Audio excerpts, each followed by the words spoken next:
دوستو آج ہم ایسے دور میں جی رہے ہیں کہ جس دور میں مسلمانوں کی نئی نسل کے بچے اپنی ہسٹری کو پڑھنے سے بوریت محسوس کرتے ہیں۔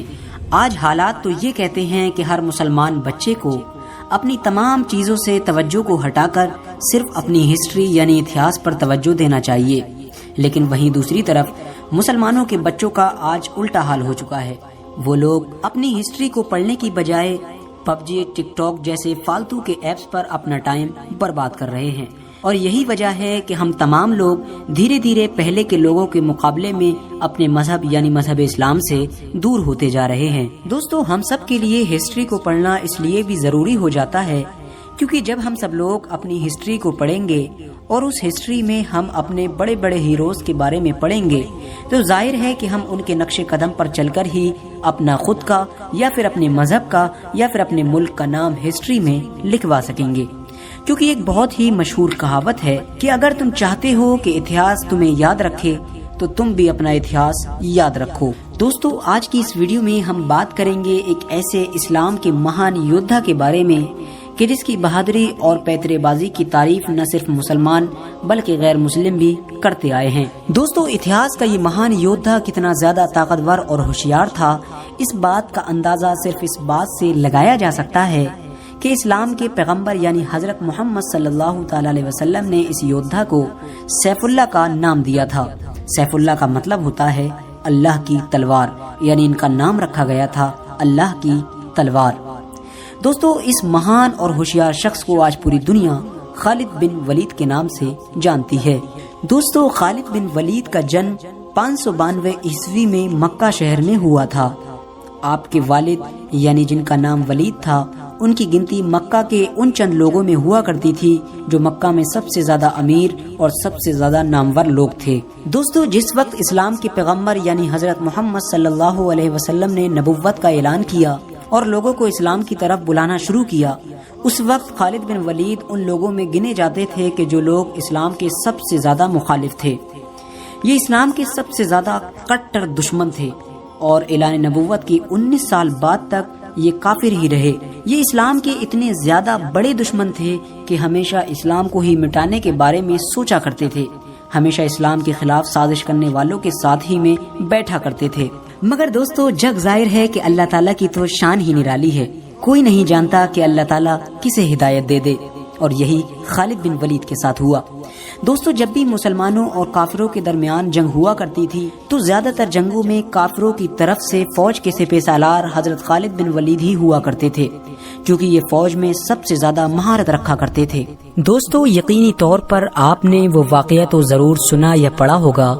کہ جب جنگ احد کے موقع پر حضور اکرم صلی اللہ تعالی علیہ وسلم نے مسلمانوں کی فوج میں سے کچھ صحابہ کو ایک پہاڑی کے راستے پر یہ کہہ کر کھڑا کر دیا تھا کہ چاہے مسلمان فوج جیتے یا ہارے لیکن تم لوگوں کو اس پہاڑی کے راستے سے نہیں ہٹنا ہے، کیونکہ وجہ یہ تھی کہ وہ پہاڑی ایسی جگہ پر تھی کہ مکہ کے کافروں کی فوج اگر چاہتی تو اس پہاڑی کے راستے سے پیچھے سے آ کر مسلم فوج پر چپکے سے حملہ کر سکتی تھی۔ لہٰذا حضور اکرم صلی اللہ علیہ وسلم نے اسی وجہ سے اس پہاڑی پر چند صحابہ کو کھڑا کر دیا تھا تاکہ کافر ادھر سے کسی بھی صورت میں حملہ نہیں کر سکیں۔ دوستو بہت خطرناک جنگ ہوئی، مسلمانوں نے گنتی میں کم ہونے کے باوجود بھی مکہ کے کافروں کو دھول چٹا دی، لیکن یقیناً خدا تعالیٰ کو کچھ اور ہی منظور تھا۔ جن چند لوگوں کو اسلام کے پیغمبر یعنی حضور اکرم صلی اللہ تعالی علیہ وسلم نے پہاڑی کے راستے پر کھڑا کیا تھا، ان لوگوں نے جب دیکھا کہ مسلمان جنگ جیت گئے ہیں اور کافروں کے مال کو لوٹنے لگے ہیں تو ان لوگوں میں سے زیادہ تر لوگوں نے بھی اپنی جگہ چھوڑ دی اور میدان میں آ کر خوشی منانے لگے۔ اس کا نتیجہ یہ ہوا کہ خالد بن ولید جو اس وقت کافروں کی فوج میں شامل تھے اور اس وقت کافر ہوا کرتے تھے اور جنگ میں بھی بہت زیادہ مہارت رکھا کرتے تھے، انہوں نے اپنے چند لوگوں کے ساتھ میں پیچھے سے مڑ کر اس پہاڑی والے راستے سے مسلمانوں پر دوبارہ حملہ کیا۔ یہ اتنا خطرناک حملہ تھا کہ مسلمانوں کو کچھ سمجھ ہی نہیں آیا کہ آخر یہ کیسے ممکن ہو گیا۔ خالد بن ولید نے اپنی تلواروں سے لگاتار کئی صحابہ کو شہید کر دیا اور دیکھتے ہی دیکھتے پوری جنگ کا نقشہ بدل گیا۔ وہ جنگ جو مسلمان جیت چکے تھے اب ان کی ہار میں بدل چکی تھی، اور یہ سب کچھ ہوا تھا خالد بن ولید کی مہارت کی وجہ سے، جو اس وقت کافر ہوا کرتے تھے۔ دوستو، صلح حدیبیہ کے بعد حضرت خالد بن ولید اکثر پریشان رہنے لگے تھے، اور ان کی پریشانی کی صرف ایک ہی وجہ تھی، اور وہ وجہ تھی اسلام کی دن و دن ترقی ہونا۔ دوستو، وہ ہمیشہ سوچتے رہتے تھے کہ آخر کیا وجہ ہے کہ کافروں نے کئی بار مسلمانوں کو جنگ کے میدان میں چیلنج کیا ہے، لیکن کافروں نے ہمیشہ اچھے ہتھیار اور اچھے جنگجو اپنے پاس ہونے کے باوجود بھی ہمیشہ مسلمانوں سے منہ کی کھائی ہے۔ ان کے دماغ میں عجیب عجیب باتیں آیا کرتی تھیں۔ وہ سوچتے تھے کہ آخر کیا وجہ ہے کہ مسلمان ہمیشہ ہم سے جیت جاتے ہیں، کہیں ایسا تو نہیں کہ مسلمانوں کے ساتھ کوئی غیبی طاقت ہو۔ کبھی ان کے دماغ میں آتا کہ کہیں ایسا تو نہیں کہ محمد سچ میں ہی اللہ کا رسول ہو۔ دوستو، حضرت خالد بن ولید ان تمام باتوں سے پریشان ہی تھے کہ اچانک سے ایک دن ان کے بڑے بھائی کا ان کے پاس ایک خط آتا ہے۔ اس خط میں لکھا ہوا تھا کہ اے خالد، تم کہاں ہو؟ حضرت محمد صلی اللہ علیہ وسلم نے مجھ سے تمہارے بارے میں پوچھا ہے کہ آخر خالد کہاں ہے۔ اس خط میں ان کے بھائی نے لکھا تھا کہ میں چاہتا ہوں کہ تم اس اندھیری دنیا سے نکل کر اسلام کی روشنی کی طرف آؤ اور اسلام میں داخل ہو جاؤ۔ یہ خط پڑھتے ہی حضرت خالد بن ولید کے اوپر اس خط کا اتنا خطرناک اثر ہوا کہ آپ فوراً پیغمبر محمد صلی اللہ تعالی علیہ وسلم کی طرف روانہ ہوئے اور ان کی خدمت میں حاضر ہو کر اسلام قبول کر لیا، یعنی اسلام دھرم میں شامل ہو گئے۔ دوستو، حدیثوں کی کتاب میں آتا ہے کہ پیغمبر محمد مصطفیٰ صلی اللہ علیہ وسلم نے رومن امپائر کی طرف، یعنی سیریا کی طرف، جسے پہلے ملک شام کہا جاتا تھا، اپنا ایک ایلچی روانہ کیا، لیکن رومن امپائر نے اپنے غرور و گھمنڈ میں آ کر مسلمانوں کے اس ایلچی کو قتل کر دیا۔ اور ظاہر ہے کہ پہلے کے دور میں کتنا بھی خطرناک دشمن ہو لیکن ایلچی کو وہ قتل نہیں کیا کرتا تھا، کیونکہ ایلچی کو قتل کرنے کا مطلب ہوا کرتا تھا جنگ کا کھلم کھلا اعلان کرنا۔ جب مسلمانوں کا ایلچی قتل کر دیا گیا تو حضور نے بھی مدینے سے صحابہ کی ایک بڑی فوج کو جنگ کے لیے سیریا کی طرف روانہ کیا اور اس جنگ کا سپہ سالار بنایا حضرت زید بن حارثہ کو۔ دوستو، زید بن حارثہ حضور اکرم صلی اللہ تعالی علیہ وسلم کے منہ بولے بیٹے بھی تھے، اور یہ وہ واحد صحابی ہیں کہ جن کا نام قرآن میں بھی آیا ہے۔ اور حضور نے جاتے ہوئے صحابہ کو یہ نصیحت فرمائی کہ اگر زید شہید ہو جائے تو اس کے بعد اپنی فوج کا سپہ سالار جعفر کو بنا دینا، اور اگر جعفر بھی شہید ہو جائے تو اپنی فوج کا سپہ سالار عبداللہ بن رواحہ کو بنا دینا، اور اگر وہ بھی شہید کر دیا جائے تو اس کے بعد جس پر تم لوگ متفق ہو جاؤ اسی کو اپنا سپہ سالار بنا دینا۔ حضور نے یہ نصیحت کر کے سیریا کی طرف اپنے لشکر کو روانہ کیا، اور حضور صلی اللہ علیہ وسلم مسجد نبوی میں اپنے چند صحاباؤں کے ساتھ مدینے شہر میں بیٹھ گئے۔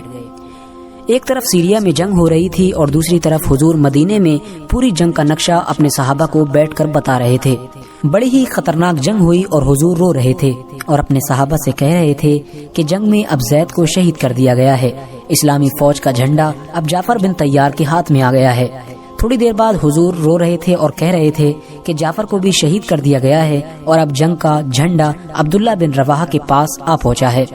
اس کے بعد حضور نے فرمایا عبداللہ بن رواحہ کو بھی شہید کر دیا گیا ہے، اور تمام لوگوں کے متفق ہونے کے بعد حضرت خالد بن ولید کے ہاتھ میں اسلام کی فوج کا جھنڈا دے دیا گیا ہے۔ دوستو، یہ پہلا موقع تھا کہ جب حضرت خالد بن ولید کے ہاتھ میں اسلامی فوج کی سپہ سالاری تھی، کیونکہ اس سے پہلے تو وہ کافر ہوا کرتے تھے۔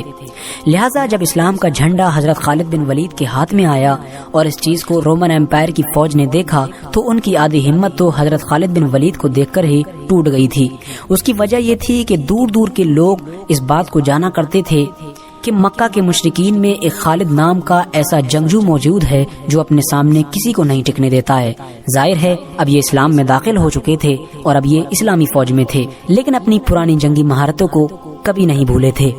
دوستو، بہت خطرناک جنگ ہوئی اور حضرت خالد بن ولید کی سپہ سالاری میں مسلمانوں نے یہ جنگ جیت لی، اور اس جنگ میں حضرت خالد بن ولید اتنے جوش کے ساتھ لڑے اور اتنی خطرناک طریقے سے لڑے کہ اس جنگ میں حضرت خالد بن ولید رضی اللہ تعالیٰ عنہ کے ہاتھ سے 9 تلواریں ٹوٹ گئی تھیں۔ دوستو سوچئے 9 تلواریں، یقیناً ایک تلوار بھی کسی مرد کے ہاتھ سے ہی ٹوٹ سکتی ہے، اور جس کے ہاتھ سے 9 تلواریں ٹوٹیں، سوچئے اس نے اس جنگ میں کتنے لوگوں کو قتل کیا ہوگا۔ دوستو، جیسا کہ میں نے آپ کو پہلے بھی بتایا کہ پیارے نبی یعنی حضور اکرم صلی اللہ تعالی علیہ وسلم